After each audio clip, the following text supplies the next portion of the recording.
দর্শক, স্বাগত আমাদের নিয়মিত সাপ্তাহিক আয়োজন চায়না বুলেটিনে। আপনারা জানেন, চীন পৃথিবীর বৃহত্তম রাষ্ট্রগুলোর একটি। চীনের রাজনৈতিক, সমাজতান্ত্রিক, প্রশাসনিক বা কূটনৈতিক ঘটনাবহুল খবরগুলো বন্ধুপ্রতিম দেশ বাংলাদেশের দর্শকদের সাথে ভাগ করে নিতেই চায়না মিডিয়া গ্রুপ সিএমজির এই বিশেষ আয়োজন। সঙ্গে আছি আমি তামান্না জেনিফার। শুরুতেই বিশেষ বিশেষ শিরোনাম। চীনের প্রেসিডেন্ট শি জিনপিং এর নির্দেশে 2 শীর্ষ সামরিক কর্মকর্তা জেনারেল পদে উন্নীত।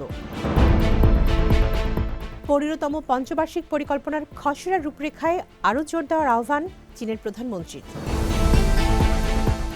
জাপানের পারমাণবিক অস্ত্র বিষয়ে মন্তব্যে আন্তর্জাতিক প্রতিবাদের আহ্বান চীনের। বাংলাদেশে অনুষ্ঠিত হল চীন দক্ষিণ এশিয়া উন্নয়ন সহযোগিতা সেমিনার। চীনের কেন্দ্রীয় সামরিক কমিশনের চেয়ারম্যান শি জিনপিং এর নির্দেশে সোমবার চীনের 2 শীর্ষ সামরিক কর্মকর্তাকে জেনারেল পদে উন্নীত করা হয়েছে। পদোন্নতি পাওয়া কর্মকর্তারা হলেন পিপলস লিবারেশন আর্মি PLA এর পূর্ব থিয়েটার কমান্ডার ইয়াং চিবিন এবং সেন্ট্রাল থিয়েটার কমান্ডার হান শেংয়ান। বেইজিংয়ে আয়োজিত এক অনুষ্ঠানে সিএমসির ভাইস চেয়ারম্যান চাং ইও সিয়া প্রেসিডেন্ট শি জিনপিং স্বাক্ষরিত পদোন্নতির আদেশ পাঠ করে শোনান। অনুষ্ঠানে শি জিনপিং নবনিযুক্ত 2 জেনারেলকে অভিনন্দন জানান এবং তাদের ভবিষ্যৎ দায়িত্ব পালনে সাফল্য কামনা করেন। উল্লেখ্য, জেনারেল পদটি চীনের সক্রিয় সামরিক কর্মকর্তাদের মধ্যে সর্বোচ্চ সামরিক পদ। চীনের প্রধানমন্ত্রী লি ছিয়াং দেশটির অর্থনৈতিক ও সামাজিক উন্নয়নের জন্য 15তম পঞ্চবার্ষিক পরিকল্পনার একটি খসড়া রূপরেখা প্রণয়নে আরও সমন্বিত ও জোরালো প্রচেষ্টার আহ্বান জানিয়েছেন।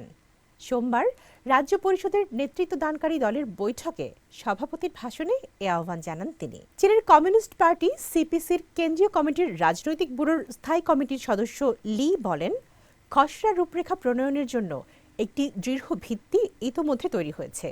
এখন পরবর্তী ধাপে সর্বোচ্চ সতর্কতা ও দায়িত্ববোধের সঙ্গে খসড়াটি পরিমার্জন ও উন্নত করার উপর গুরুত্ব দিতে হবে। পরিকল্পনাকে আরও কার্যকরভাবে কাজে লাগাতে লক্ষ্য নির্ধারণ এবং উচ্চমানের অর্থনৈতিক প্রবৃদ্ধির সঙ্গে একে সামঞ্জস্যপূর্ণ করতে হবে বলেও উল্লেখ করেন তিনি। জাপানের পারমাণবিক অস্ত্র রাখার বিষয়ে একজন ঊর্ধ্বতন জাপানি কর্মকর্তার সাম্প্রতিক মন্তব্যের তীব্র বিরোধিতা করেছে চীন। এ ধরনের বক্তব্যকে আঞ্চলিক ও আন্তর্জাতিক শান্তি স্থিতিশীলতার জন্য গুরুতর হুমকি বলে অভিহিত করেছে বেইজিং। সোমবার চীনের পররাষ্ট্র মন্ত্রণালয়ের মুখপাত্র লিন চিয়ান এক নিয়মিত সংবাদ সম্মেলনে বলেন, এ ধরনের বক্তব্যকে কেবল ব্যক্তিগত মতামত বলে দায় এড়ানো উচিত নয়। সংবাদ মাধ্যমের খবরে বলা হয়, জাপানের প্রধানমন্ত্রীর কার্যালয়ে নিরাপত্তা ও প্রতিরক্ষা বিষয়ক দায়িত্বে থাকা এক ঊর্ধ্বতন কর্মকর্তা সাংবাদিকদের জানান, জাপানের পারমাণবিক অস্ত্র থাকা উচিত।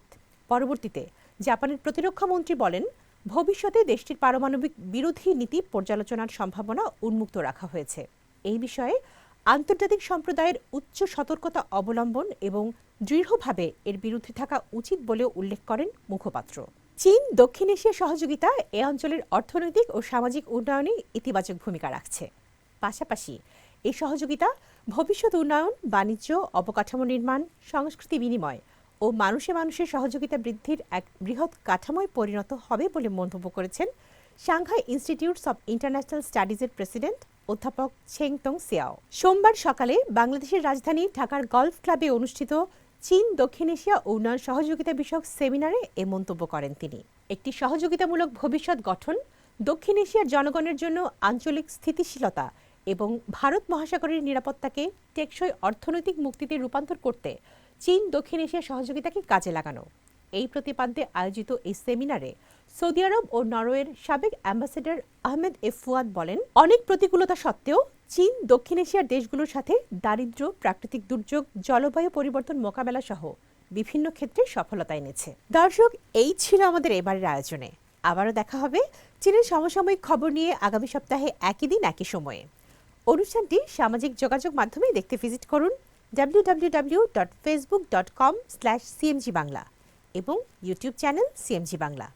দেখার আমন্ত্রণ। চাই চিয়েন।